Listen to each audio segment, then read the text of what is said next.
सब बिल्कुल खैरियत से होंगे। आज का लेक्चर हम पढ़ने वाले हैं पाक स्टडी 302 लेक्चर नंबर 15। आज का लेक्चर मोस्ट इंपॉर्टेंट है। लाहौर रेजोल्यूशन के बारे में हम पढ़ेंगे, 1914 के बारे में, 1914 लाहौर रेजोल्यूशन के बारे में। ये मोस्ट इंपॉर्टेंट लेक्चर है आपका। यहाँ से आपका MCQs 1 नंबर का या फिर शॉर्ट और लॉन्ग मोस्टली चांसेस होते हैं, ठीक है। 60 to 70% चांसेस होते हैं कि लॉन्ग शॉर्ट तो आपका एक आ ही जाए, ठीक है। एक क्वेश्चन लाजमी तौर पर आ जाए, शॉर्ट आ जाता है या फिर लॉन्ग आ जाता है या फिर MCQ से लाजमी आता है, ठीक है। तो इसको आपने बिल्कुल भी स्किप नहीं करना है, इस लेक्चर को अच्छे से याद करना है। और लाहौर रेजोल्यूशन जो हुई थी 1914 में हुई थी। तो आज का लेक्चर हम अपना स्टार्ट करते हैं। Lahore resolution passed on 24 March 1940 in the Lahore at the Minto park and now known as Minar Pakistan. Lahore resolution जो हुई थी वो 24 मार्च को हुई थी, ठीक है। 1940 में हुई थी, लाहौर में हुई थी, मिंटू पार्क में हुई थी और इस जगह को अब मीनार पाकिस्तान के नाम से जाना जाता है। Background of the passage of the Lahore resolution, background जो पैसेज था इसका पस मंज़र हमने बैकग्राउंड जो पढ़ा था इसके बारे में, ठीक है। वो लाहौर करारदाद थी इसकी। अक्टूबर 1940 Gandhi announcement of the Satyagraha resistance, जो यहाँ पर सत्याग्रह जो रेजिस्टेंस थी, सत्याग्रह मज़ामत जो थी, गांधी ने ऐलान किया था 1940 में। यहाँ पर क्रिप्स मिशन जो हुई थी वो मार्च 1942 में हुई थी। Arrival of the cabinet mission in 1946, ठीक है। Failure of cabinet mission and passage of 1947 में हुआ था कैबिनेट मिशन जो हुआ था। तो स्टूडेंट्स ये डेट्स मोस्टली इंपॉर्टेंट हैं, आपने इसको बिल्कुल भी स्किप नहीं करना है। एक आपको मैंने तरीका बताया था प्रीवियस लेक्चर में भी कि आपने एक डायरी बना लेनी है और ये लेक्चर्स जो से हैं इन लेक्चर्स में जो पॉइंट्स हैं, ठीक है, डेट ऑफ बर्थ वगैरह दी गई हैं वो आपने अच्छे से तैयार लिख लेनी है एक तरफ ताकि आपको याद रह जाए, ठीक है। तो नेक्स्ट टाइप पर हम चलते हैं। Lahore resolution on 24 March 1914 Lahore and then Minto park known as Minar Pakistan.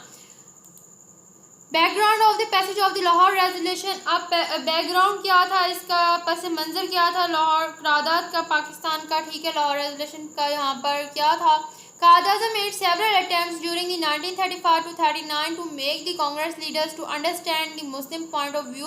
Quaid-e-Azam ने काफ़ी सारे अटैम्प्ट्स दी यहाँ पर 1935 से 39 तक कांग्रेस लीडर के होने के तहत यहाँ पर, ताकि वो अंडरस्टैंड कर सके मुसलमानों के पॉइंट ऑफ व्यू को। He started in 1935 with the Rajendra प्रेस then Congress president but failed. उन्होंने जो है इसकी शुरुआत जो की थी, इसकी जो स्टार्ट किया था 1935 में किया था, राजेंद्र प्रसाद से की थी और फिर कांग्रेस के सदर बन गए, लेकिन यहाँ पर ये नाकाम हो गई थी। इन 1937 ही exchange the letters with Gandhi and Nehru and both refuse to the understand him.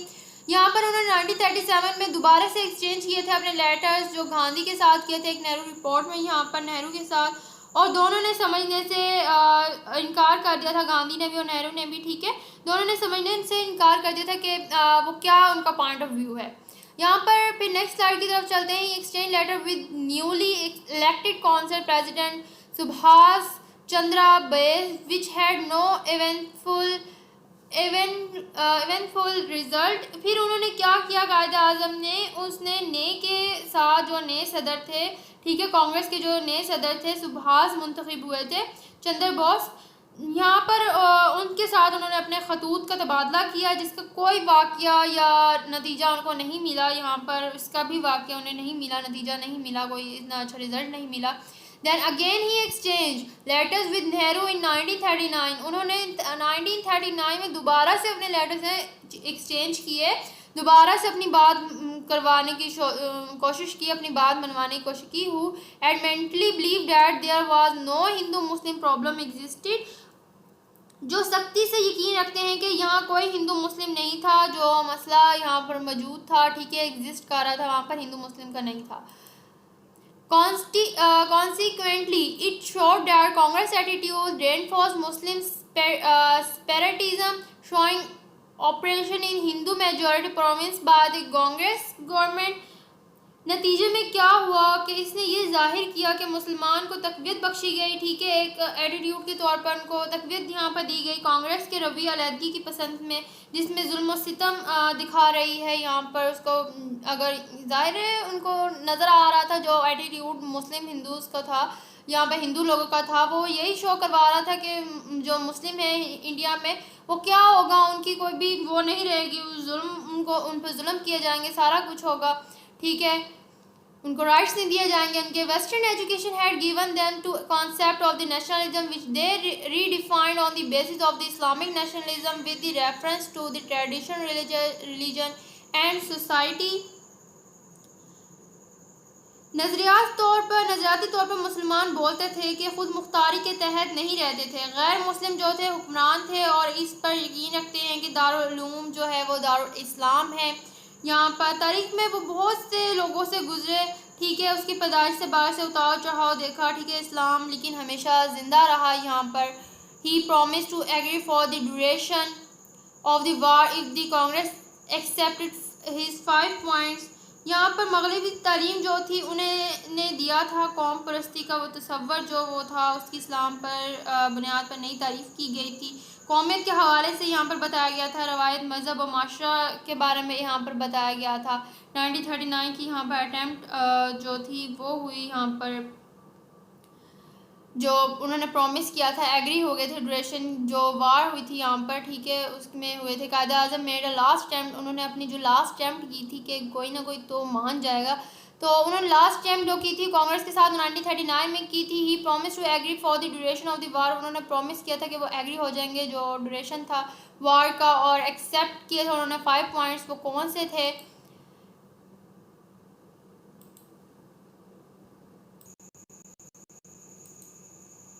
Ideological speaking, Muslims had not lived under the sovereignty of the non-Muslim rulers and believed in the Darul Harb and Darul Islam.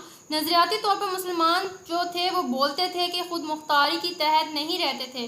गैर मुस्लिम के हुक्मरान जो थे, गैर मुस्लिम हुक्मरान जो थे और इस पर यकीन भी रखते थे कि दारुल उलूम एंड दारुल इस्लाम है, ठीक है, दारुल हर्ब एंड दारुल इस्लाम पर यकीन भी रखते थे। इन हिस्ट्री दे पास हो many ups and down since the birth of the Islam but always revive. तारीख में बहुत से लोग ऐसे गुजरे हैं जिनकी पैदाइश के बाद से भी उतार चढ़ाव जो है वो चलता रहा है, लेकिन जो इस्लाम था वो हमेशा ज़िंदा रहा। Condition ministries in his province, यहाँ पर कॉलिशंस जो थी मिनिस्ट्रीज इन द प्रोविंसेस, जो मगरबी तालीम थे, यहाँ पर मगरबी तालीम ने उन्हें दिया था कौम परस्ती का वो जो तसव्वुर था, यहाँ पर दिया गया था इस्लाम की जो बुनियाद पर नई तारीफ़ें यहाँ पर की गई थी, ठीक है, और यहाँ पर बात की गई थी यहाँ पर कि नो लेजिस्लेचर होगा, ठीक है, affecting Muslim 2-3 of the Muslim post होगा, no Congress flags to be hoisted on the public buildings, जो कांग्रेस फ्लैग है वो नहीं लहराया जाएगा पब्लिक बिल्डिंग्स पर, no Vande Mataram, national song जो वंदे मातरम उनका नेशनल सॉन्ग था वो नहीं पढ़ा जाएगा, to stop Congress effect to destroy Muslim League के कांग्रेस जो इफेक्ट कर रही है उसको तोड़ने का कर रही है, ठीक है, उसको भी यहाँ पर रोका जाएगा, उसके बारे में यहाँ पर देखा गया कि उसको भी रोका जाएगा यहाँ पर। उसके बाद नेक्स्ट हम आते हैं स्लाइड की तरफ। Congress did not agree with Quaid Azam proposal, Congress जो थी वो कायद आज़म के प्रपोजल के साथ जो है वो एग्री नहीं थी, उससे मुत्तफिक नहीं थी। AIML met in the Patna for the annual convention in the 1930 and created a committee headed by the Mr. SM Sharif। तो AML की सालाना जो मीटिंग थी वो पटना में हुई कन्वेंशन में 1938 में, और एक कमेटी की सरबराही मिस्टर SMS शरीफ ने की। यहाँ पर जांच पड़ताल की गई और रिपोर्ट करने के लिए इसमें मुस्लिम लीग की तरफ से यानी कि अक्सरती हुकूमत जो थी यहाँ पर सूबे के तौर पे यहाँ पर कायम की गई, मेजॉरिटी बनाई गई मुस्लिम के लिए, ठीक है, toward Muslim in the Congress majority provinces. In 1939 Congress resign from it government due to the political issue. यहाँ पर क्या हुआ, 1939 में कांग्रेस ने इससे इस्तीफ़ा दे दिया था कि 1939 सियासी मसाइल की वजह से हुकूमत गांधी और अंग्रेज़ के माबीन उभरते हुए हुकूमत जंग के सवाल पर है, ठीक है, तो यहाँ पर इस्तीफ़ा दे दिया गया था। Some year 1939 the Sharif committee submitted its report in the AIML convention showing the negative attitude oppressing the Muslim in Congress majority provinces. इस साल 1939 में शरीफ कमेटी ने इसमें अपनी रिपोर्ट पेश की। AIML का कन्वेंशन मनफी दिखा रहा था और इसमें मुसलमानों पर जुल्म किया जा रहा था, ठीक है, मजालिम का रवैया जो था वो कांग्रेस अक्सरती सूबे की तरफ से किया जा रहा था। यहाँ पर Thus, in the 1940 annual section, Lahore resolution was passed on 24 March.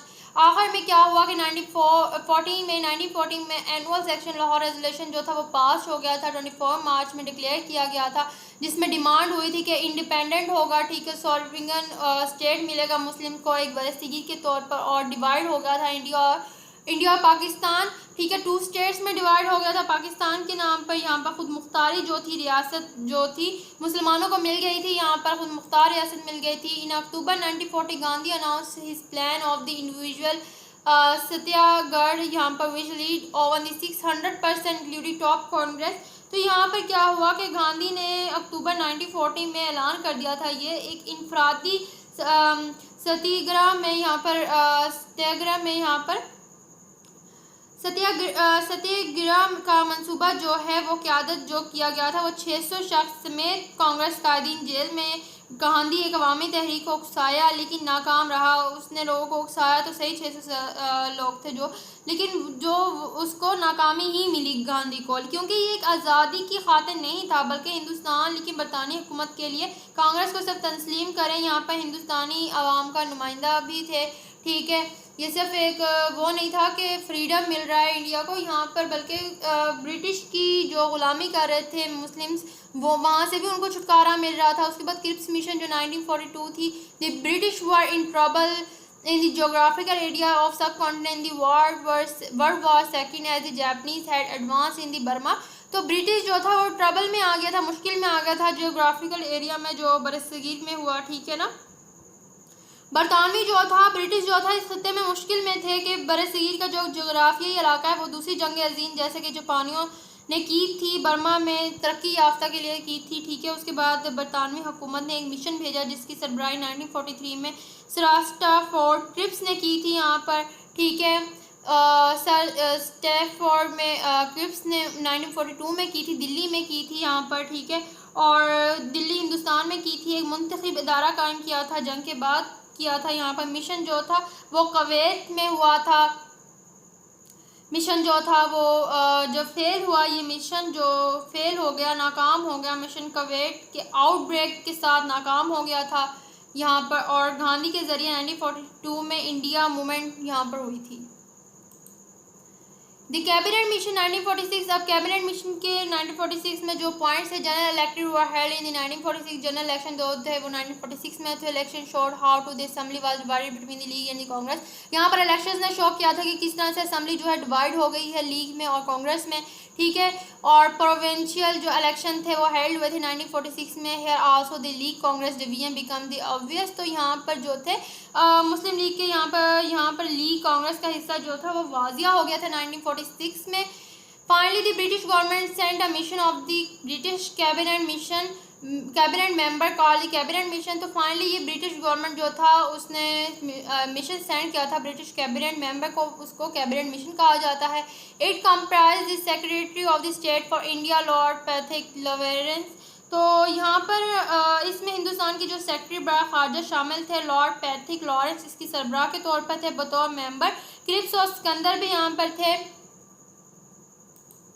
The mission declared union of the India with British India and the state with the foreign affairs, defense and the communication। बरतानवी Hindustan रियासतों के साथ जो खारजा अमूर दफा और मवासलात किए गए, यहाँ पर दीगर ताकतों को भी आराम में रखना चाहिए यहाँ पर सूबों के साथ। However, it failed although and the interim government was formed, but the outbreaks of the violent communal riots led to the division of India। ताहम ये एक अबूरी होने के बावजूद नाकाम रहा, हुकूमत बनी लेकिन बाहर पर तशद्दुद फ़िरका वाराना फसादात का सिलसिला जो था वो शुरू हो चुका था। हिंदुस्तान की तकसीम के बाद जो जून 1947 में लॉर्ड माउंटबेटन यानी कि थर्ड भारत के नए वसराय थे, उसने ऐलान किया था कि जो मंसूबा है, ठीक है, जो प्लान है, लेकिन इसका मंसूबा जो था वो नाकाम हो गया था, वो प्लान जो था वो फेल हो गया था। इंडियन इंडिपेंडेंस एक्ट 1947 जो इंडियन इंडिपेंडेंस एक्ट था वो कब हुआ, तो the bill was drafted and introduce in the house of the Commons by the British PM. यह आप लोग का शॉर्ट क्वेश्चन आ सकता है, शॉर्ट क्वेश्चन और एमसीक्यू लाजमी तौर पर आता है कि इंडिपेंडेंस जो एक्ट हुआ था 1947 में तो किस तरह से हुआ था। तो यहाँ पर जुलाई में हुआ था ठीक है, एक इंट्रोड्यूस करवाया गया था हाउस ऑफ कॉमन में, ठीक है, ब्रिटिश पीएम में। तो एयरटेल ऑन 4 जुलाई में पास हुआ था, 15 जुलाई में, ठीक है, यहाँ पर। और 16 जुलाई में जो हाउस था यहाँ पर हाउस ऑफ लॉर्ड के ज़रिए जुलाई 16 में हुआ। तरमीम के बगैर रॉयल जो मसूल हुए थे वो 18 जुलाई में हुए थे, ठीक है। रॉयल एसेंट में जो मिले थे उनको वो 18 जुलाई को मिले। उसके बाद the act provided for the partition India and the establish of the two domains of the India and Pakistan the mid night of the 14-15 August 1947। Act के तकसीम के लिए फराहम किए गए थे, ठीक है, हिंदुस्तान और दो क़याम भारत और पाकिस्तान के डोमेन्स के लिए। अगस्त 1947 में आधी रात को ये मंसूबा पूरा हुआ था, ठीक है। ये जो एक्ट था वो मुकम्मल हो गया था, पार्टीशन जो था मुकम्मल हो गया था, आधी रात को हुआ था, मिड नाइट को हुआ था, 14-15 अगस्त में हुआ था, ठीक है। पाकिस्तान और इंडिया जो था वो उसको अपनी अपनी जगह मिल गई थी, डिवाइड हो गया था India and Pakistan. The act also provided, इस एक्ट ने प्रोवाइड किया था legislative supremacy of the two domains, ठीक है। यहाँ पर इस एक्ट ने जो फराहम किया था दोनों में कानून साजी की जो सुपरमेसी थी उसको दिया था, ठीक है। एक दूसरे को बढ़ चढ़ कर नहीं समझना था, बल्कि एक दूसरे को इक्वल राइट्स आप कह सकते हैं यहाँ पर मिली, ठीक है, यहाँ पर, और दोनों डोमेन्स को। तो ये पॉइंट्स मोस्ट इंपॉर्टेंट है, इसको बिल्कुल भी आपने स्किप नहीं करना है, इनको अच्छे से याद करना है आपने। Student the legislature were given full power to make laws, जो लेजिस्लेचर थे उन्होंने फुल पावर दी थी लॉज को बनाने के लिए। ब्रिटिश गवर्नमेंट जो था उसको कोई कंट्रोल नहीं रह गया था डोमिनेंस पर, ठीक है। और एक्ट जो था वो टर्मिनेट हो गया था ब्रिटिश अथॉरिटी ओवर इंडिया, और इंडिया के ऊपर से जो ब्रिटिश का रूल था, ठीक है, ब्रिटिश के जो रूल्स थे, ठीक है, एक्ट्स थे, वो ख़त्म हो चुके थे। यहाँ पर separate provincial government set up for the India and Pakistan on July 20। तो जो सेपरेट प्रोविंशियल गवर्नमेंट था वो सेट हो चुका था यहाँ पर इंडिया और पाकिस्तान में 20 जुलाई को। On August 7 mister Jinnah SQA left India for the last time and flu the Karachi the capital of the India domain of the Pakistan. तो यहाँ पर आखिरी बार कायद आज़म ने जो था यहाँ पर आइन साल असम्बली का इजलास हुआ था अगस्त 11 और मुंतखब करदा QA जो कायद आज़म थे इसका इंतखाब किया गया था। 1947 में सदर बने। 15 अगस्त में जब पाकिस्तान का बाज़ाब्ता तौर पर आज़ाद हुआ था कायद आज़म ने GG और नए पाकिस्तान की हैसियत से हल्फ लिया और काबीना का इन्होंने इक़्तिदार यहाँ पर संभाल लिया था। The constitution assembly met on August 11 and elected QA in as president. तो ये वही बात आ गई कि उन्होंने यहाँ पर अपना इक़्तिदार संभाल लिया था और जो था वो पाकिस्तान जो था वो यहाँ पर हेल्ड हो चुका था उस टाइम तक। यहीं पर हमारा आज का लेक्चर कंप्लीट होता है। रेजोल्यूशन जो पाकिस्तान है 1940 की मोस्ट इंपॉर्टेंट है स्टूडेंट, मोस्ट इंपॉर्टेंट है। यहाँ से शॉर्ट क्वेश्चन और लॉन्ग क्वेश्चन लाजमी तौर पर आ जाता है। आपने लेक्चर के बाद PPT स्लाइड्स अपनी लाजमी तौर पर रीड आउट कर लेनी है, क्योंकि जब आप लेक्चर सुनने के बाद आपको जस्ट ट्रांसलेशन होनी चाहिए कि ट्रांसलेशन आपको पता होनी चाहिए कि एक एक पॉइंट का मतलब क्या निकल रहा है यहाँ पर आपकी PPT स्लाइड्स पे। उससे क्या होता है आपका कॉन्सेप्ट क्लियर हो जाते हैं। वो क्लियर हो जाए तो आप इजीली अपनी वर्डिंग में भी पेपर अटैम्प्ट कर सकते हैं। पेपर आपने बिल्कुल भी स्किप नहीं करना है। एक तरीका कार जो मैं अपने हर लेक्चर में आपको बता रही हूँ यही है कि आपने इसको अगर याद करना है तो आपने एक तो हर लेक्चर को अपने पॉइंट्स क्लियर करने हैं कि हर लेक्चर में क्या डिस्कस किया गया, क्या क्वेश्चन डिस्कस किया गया, वहाँ पर क्या है, ठीक है। और साथ में आपने एक डायरी बनानी है जिसमें आपने डेट्स लिख लेनी है सारी की सारी, जिससे आप कॉन्सेप्ट काफ़ी ज़्यादा क्लियर हो जाएगा। और साथ में PPT स्लाइड्स आपने लाजमी तौर पर रीड आउट कर लेनी है, जिससे आपके मार्क्स बहुत अच्छे आएंगे। पास पेपर्स लाजमी तौर पर तैयार करने हैं, वहाँ से आपके यानी कि 90 to 95% ईजिली आप पास में नंबर गेट कर लेते हैं। उम्मीद करती हूँ आपको लेक्चर अच्छा लगा होगा। अगर फर्दर कोई भी क्वारी हो लेक्चर के अकॉर्डिंग तो आप मेरे कमेंट सेक्शन ऑन है, आप मुझसे कमेंट से पूछ सकते हैं। मैं बहुत ज़्यादा सारा ख्याल रखेगा। हम मिलेंगे नेक्स्ट लेक्चर में, तब तक के लिए वालेकुम अस्सलाम, अल्लाह हाफिज़।